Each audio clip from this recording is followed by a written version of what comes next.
انسان کی شکل میں ہی محشور نہ ہو۔ انسان جو بھی برائی کرے، جو بھی گناہ کرے، اسی گناہ کے حساب سے اللہ اسے عذاب دے گا، یعنی اسی گناہ کے مطابق اسے اسی گناہ کی شکل میں محشور کرے گا۔ غیبت کرنے والوں کو کتے کی شکل میں محشور کرے گا۔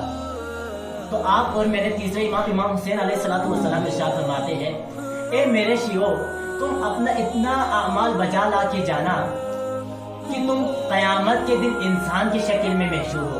اگر تم محشر میں انسان کی شکل میں محشور ہو تو وہاں سے آگے جنت میں لے جانا ہمارے کام ہے۔ ہم آپ کی شفاعت کر کے آپ کو جنت میں لے جائیں گے۔ بس کم از کم آپ اپنے اتنے اعمال بجا لائے کہ آپ قیامت کے دن انسان کی شکل میں پہچانے جائیں۔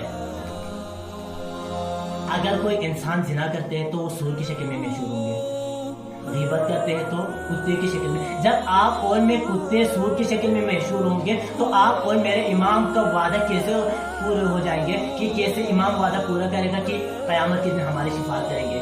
اگر شفاعت چاہیے تو خود اپنے آپ کے اتنے اعمال ہو، کم از کم اتنے اعمال ہو کہ ہم انسان کی شکل میں محشور ہو۔ برائے سلامتی مومنین بآواز بلند تر صلوات۔